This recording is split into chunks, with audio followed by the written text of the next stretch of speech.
guys, so I am finally here with my top books of 2019. This was really hard to whittle it down. I read 123 books last year, and for the most part I think I had like a really good reading year in that I liked pretty much everything that I read. There wasn't many books where I was like a complete no. So yeah, I feel like I had a fairly good reading year. So I whittled my favourites down to 10, kind of. If they are books in the same series, I've counted them as one, just to be. I think that's the fairest way of doing it. So that's what I've done. I used to sort of do like top 11 books of 2011, and such, but that would just be ridiculous. So I've whittled it down to my top 10. So here we go. So these are going to be in no particular order, like absolute favourite, they're not going to be ranked in any way because that would be nigh on impossible. So these are just, my top 10, and they're all kind of in the same slot, shall we say. So, and they're not, I don't think these are going to be in order either of when I read them. They are literally just the top 10. So first up we have War of Hearts by Samantha Young. This was one of my most anticipated releases of 2019. I really like Samantha Young. I love her on Dublin Street series, which is a contemporary adult romance series. I like her on Heart's Boardwalk. I like her standalone novel called Hero, and I absolutely love As Dust Dances, which is another contemporary romance. So I love Samantha Young, but this was going to be something a bit different from her. This was going to be a paranormal adult romance. Now, I used to absolutely love adult paranormal romance. After I read Twilight, which yes is YA, it totally put me on a paranormal binge, from young adult to young adult. I absolutely loved paranormal, but then I think it got a little bit oversaturated, and I haven't actually read a good paranormal or a lot of paranormal for a long time. But because it was Samantha Young, I was super excited, and I was not disappointed. I read it in about 24 hours. I couldn't put it down. I absolutely loved it. It's about a young woman called Thea, and she doesn't really know what she is, but she knows that she has these abilities. She heals very quickly. She's very hard to kill, and people want her for that, so she's constantly on the move, on the run. Connell is a werewolf, a Scottish werewolf, and he has been tasked with tracking Thea down. He thinks that she's a murderer, he thinks that she's this horrible person, but that she's the key to saving his sister, so he agrees to track her down. And they meet, and it's explosive, and then, they obviously have a connection there, and things become a little bit more difficult. But I absolutely loved this book. I cannot wait to read the next book in the series, which is called Kiss of Vengeance, which will be out sometime this year, and that will now be one of my most anticipated books of 2020. Cannot wait. So the next book on my list is Bringing Down the Duke by Evie Dunsmore. This is a historical romance book. As you guys know, I absolutely love my historical fiction, and this was such a surprise because it wasn't a book that I knew anything about. I stumbled across it on Instagram, decided to read it, and instantly fell in love. It's definitely, I think it's a historical romance that's got some depth to it. Basically, it's not just, poor girl meets rich duke happily ever after. There's definitely some real soul to this book.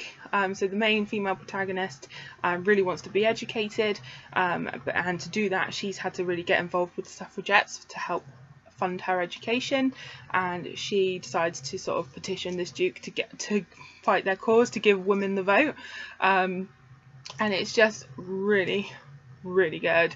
I read it on my Kindle and loved it so much I had to get a physical copy for my collection. I cannot wait to see what other offerings this author brings to the table. Can't wait to see more books in this series. So yeah, really looking forward to that. So the next books on my list are Strange the Dreamer and Muse of Nightmares by Laini Taylor.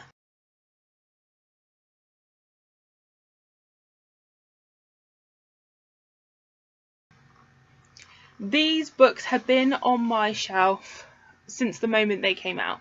So as soon as Strange the Dreamer was pretty much announced, I had it on pre-order, and obviously I got it as soon as it came out, and the same for Muse of Nightmares, but I hadn't read them, and that's because the Daughter of Smoke and Bone trilogy by Laini Taylor is one of my favourites of all time.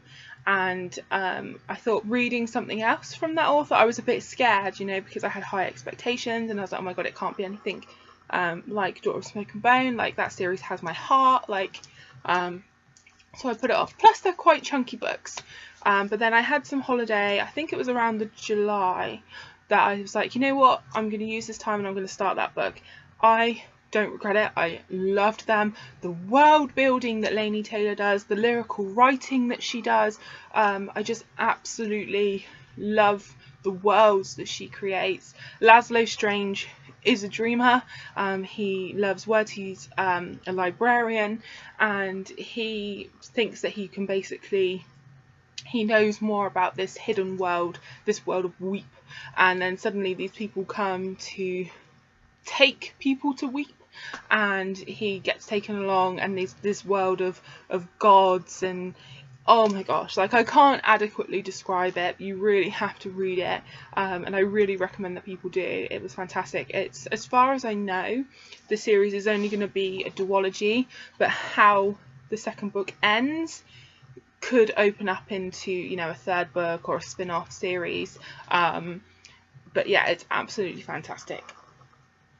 So the next books on my list are Pestilence and War by Laura Thalassa. I think that's how you say her name.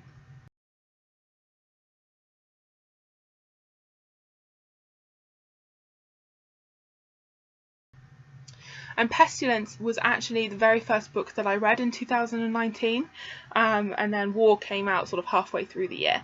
I cannot wait for the next book in this series.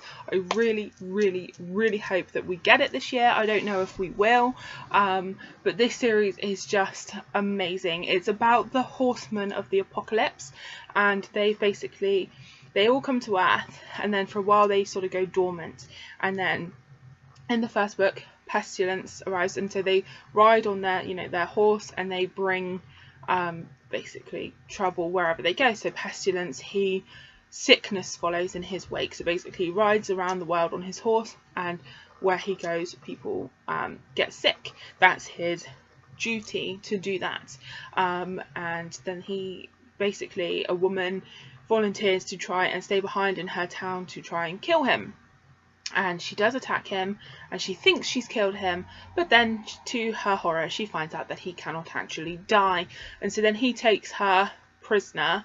And it's quite an unusual book in the sense that how can you like a character or start to root for a character that is quite cruel to our female protagonist in the beginning. He drags her behind his horse, he shoots her with a bow and arrow at one point, and you think, I don't know how this is going to work out, but just trust me, it does. It's just such an unusual concept. This whole book is nothing like I'd read before, so I was completely engrossed in it. I couldn't put it down. And when I did finish it, I was like, I need the next book now. And it felt like an extremely long wait until War was released. When War was released, I started reading that straight away, and I read that very quickly.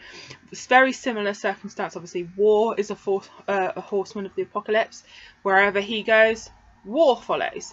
So there's a lot of fighting, and then he comes to where Miriam lives, and she fights him, and he recognizes sort of a scar that she has, and he takes it into his head that she is supposed to be his wife. So he treats her sort of very differently, and she fights him a lot. She's very strong. Both the female characters in these two books are very, very strong female characters. But yeah, I absolutely loved these two books, and if you haven't read them, I highly recommend you do so. So the next book on my list is Brazen and the Beast. This is the second book in the Bare Knuckle Bastard series by Sarah MacLean. I absolutely love Sarah MacLean. She is one of my go-to historical romance authors.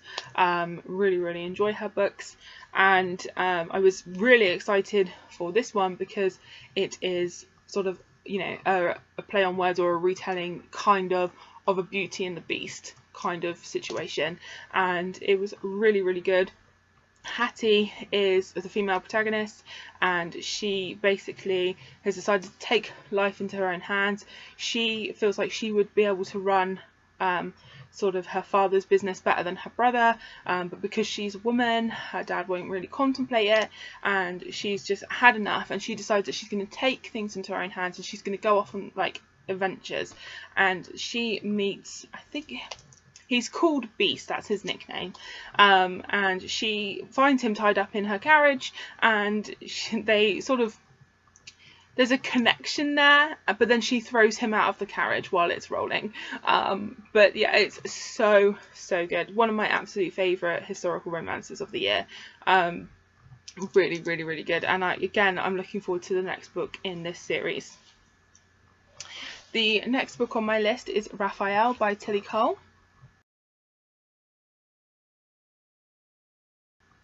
As you guys know, I'm a big Tilly Cole fan, and we had a new series from Tilly Cole this year. There was a prequel novella, which I haven't sort of included, because that's not really a full book, but anyway, it's about these boys, and they were horrendously abused. They were sort of orphans, taken in to this orphanage, and they, under the guise of religion, were basically systematically abused. They managed to escape, and now that they are older, they're all messed up boys. They were all messed up to begin with, and then the abuse happened, so now they're more messed up. And they all have the need to kill in different ways, but they all need to kill. So the leader of these brothers has found a way for them to do that safely, but there's rules, and that basically they kill people that deserve it, in parenthesis. It's very interesting. It's very dark. Some of Tilly Cole's books are extremely dark. There's a lot of trigger warnings, there's a lots of things going on in them, but this was just such a dark and very different book. I'm really looking forward to seeing how the series progresses, what happens with the brothers, what happens with the basically the religious order that's trying to capture them, again trying to basically bring them down, because they know obviously everything that's going on. But yeah, I'm really intrigued by this one, where this series is going to go. So next up we have Things We Never Said by Samantha Young. This is the third book in her Heart's Boardwalk series, and oh my gosh guys, the emotions with this one. So it's a contemporary romance novel, and I would recommend reading the two other books first, even though each book has a sort of own individual story. You get more of an image of Heart's Boardwalk, which is sort of the town where the books are set, and this one was so emotional. It's a second chance romance book, which is not normally sort of my favourite type of romance novel, but I really enjoyed it. It was so emotional. I think it's Dahlia. I'm sure it's Dahlia. She moved away. She moved to Heart's Boardwalk to kind of get over some sort of tragic things that happened, and she's always loved this one guy, and he basically turns up, so surprised to like see her, and then he moves back to the town, and it's all about them sort of overcoming their history and trying to basically move on. And it was so emotional, such a good book, like honestly I can't recommend it enough. So the next book I have is another Tilly Cole book, but it's part of her Hades Hangman series, and that's Darkness Embraced.